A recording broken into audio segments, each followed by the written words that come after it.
Does any family really need a twin-turbo diesel V8 powered 7-seat SUV capable of punching a 250 km/h hole in the air? Of course not. But Audi's wheeled one into Australian showrooms anyway. And they've got some form when it comes to slipping humongous engines under the bonnet of their flagship Q7 SUV.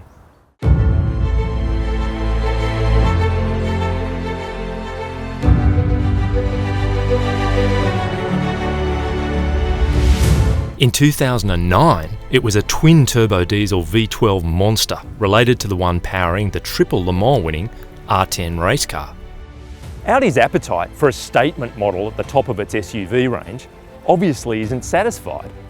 In fact, they're claiming this is the fastest 7-seat SUV in the world, which may sound like a niche claim, but there's more to the story.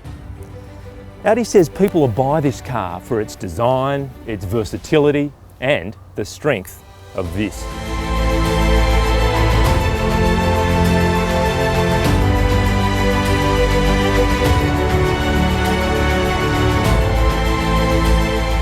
But the V-shaped elephant in the engine bay is this. A stonking 4-litre twin-turbo V8 diesel with an extra electric compressor that acts like a supercharger to keep the turbos spooled up when they're off boost. But rather than have a crack at the land speed record, why don't we actually check out how it performs its day-to-day function, which is as a 7-seat primo family truckster. The first generation Q7 was big, more like QE7. It required a small flotilla of A1s to circle around it and see it safely into port. And while this car's closer to a conventional wagon shape, it is still a large chunk of finely crafted sheet metal. The SQ7's interior is as flexible as it is luxurious, with premium leather everywhere, as well as sleek brushed metal finishes and soft touch materials used around the cabin. Attention to detail is obvious, and the overall feeling of quality permeates the car. The standard equipment list is suitably lengthy for a car weighing in at around 150 grand. Including LED headlights, adjustable air suspension, virtual instrument display, a Bose 3D sound system, 4-zone climate control, an arsenal of active and passive safety tech, plus much, much more. But beware the Audi options list. 8 boxes ticked on our car added up to just under 33 grand and started to push the overall price up close to the 200 grand barrier. There's metallic paint, even trickier matrix LED headlights, red brake calipers, bigger 21-inch Audi Sport alloys, a dynamic package including a sport diff, all-wheel steering and active roll control.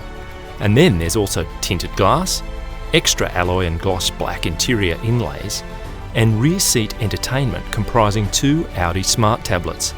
For $5,000, thank you. The SQ7's substantial size really pays off when it comes to interior space. I'm sitting behind my driving position. I'm 183 centimetres tall and there's plenty of legroom and lots of headroom. It's beautifully lit back here, and don't forget about the 4-zone air. Access to the third row is actually pretty easy thanks to this really simple fold and roll design.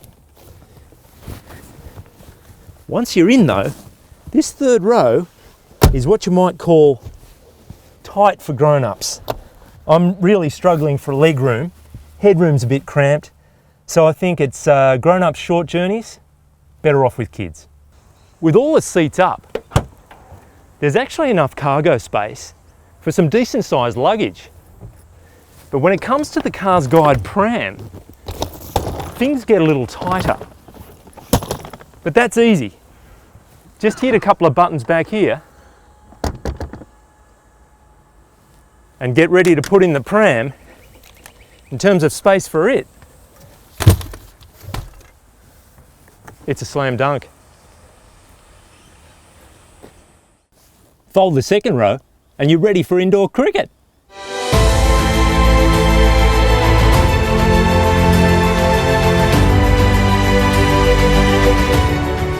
Traversing the urban jungle, there's no obvious clue that the jump to light speed resides under your right foot.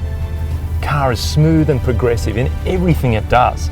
Acceleration, braking, steering, it's all effortless and you feel really connected behind the wheel. One surprise is the throbbing engine note doesn't sound like a diesel, and that's because a sound actuator in the exhaust system is tricking your ears. You can even vary the amount of sound it generates depending on what drive mode you're in. It sounds sporty, but it's kind of disappointing when you find out it's fake.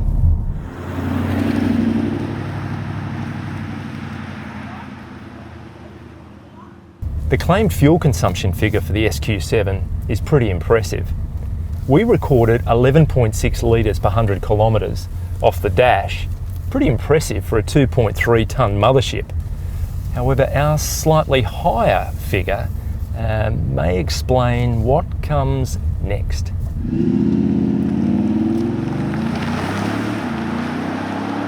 The SQ7 accelerates like a supercar and has the dynamics of a sports sedan, half its size and weight. A massive stream of torque is delivered in a linear flow strong enough to bend the space-time continuum.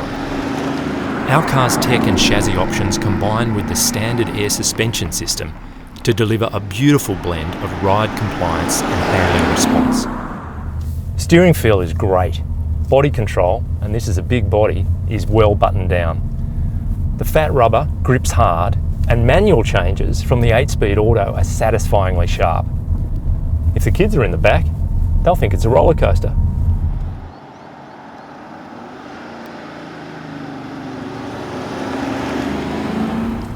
The addition of an S to the Q7 badge turns this car into an Autobahn battleship ready to dominate the fast lane through its sheer force of will. Relevant in Australia? Not so much, but who cares? But this car's as much about image as it is about speed. That said, knowing that sledgehammer performance is available is amazing. Auf Wiedersehen!